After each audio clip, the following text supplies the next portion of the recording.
Hi everybody, we're back. Part 2 of making your electrical circuit board.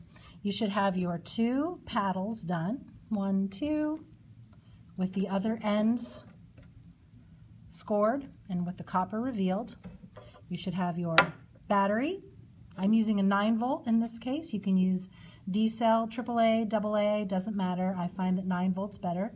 And you'll need the lights that I gave you.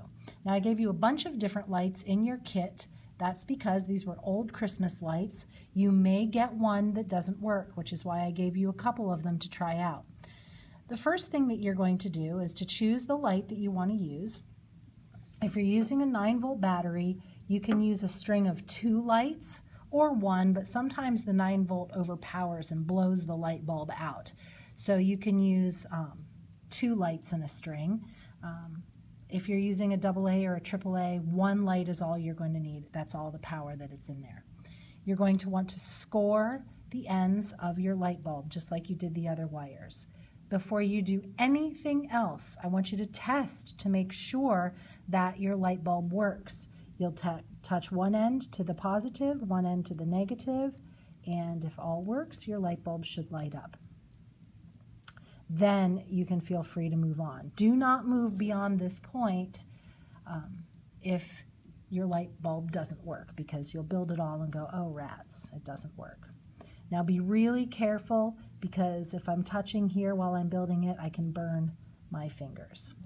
So what you're going to do first is to connect one of your copper ends to either the positive or the negative end of the battery. It doesn't matter. And you're going to want to make sure that it is secured very, very, very well. That's why I choose duct tape when I build these, because duct tape holds way better than masking tape. But if all you have is masking tape, that's fine as well. And I want to put that in there and be careful. This part can hurt your finger. I'm going to use another piece just to make sure that it's really secure. I'm building this for use by children. My kids will be testing them out at home. And if imagine an 8-year-old who's very excited to look at these, grabbing them, if I get this and pull it right off, then it's not very secure. So I'm going to just use a couple of strips and get that secured down. What you're going to do next is to take one of your paddle pieces and follow it through to the end, metal to metal, and you're going to hook these together. Okay, they're just making the pathway. So I'm just wrapping them around so they don't pull apart very easily. And then I'm going to cover it with tape so that it doesn't come apart. Not doing a super great job, but I will fix this in a little bit. I don't want these to come apart.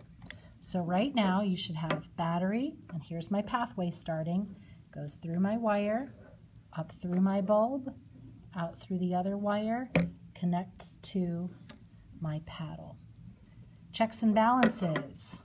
I should be able to complete my circuit if I touch my paddle over here. All right, I'm still doing things right. It's lighting. But this is one side.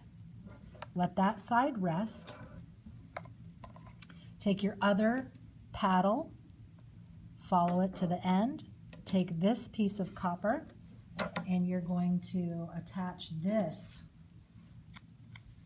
copper end to the other negative or positive, it doesn't matter which side you use, side of your battery. Again, be really careful. Sometimes these can get hot. So I'm going to just put that in there like that.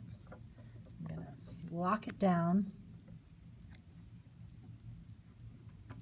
with some duct tape. I'm going to really lock it down here. I'm going to take an added piece. I really don't want this to come apart.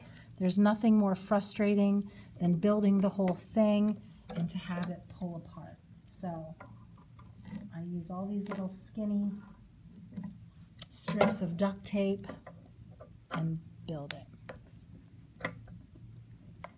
And that's pretty pretty darn secure. Now, if all goes well, I should be able to take one paddle, the other paddle, and touch them. Yay! My circuit tester works.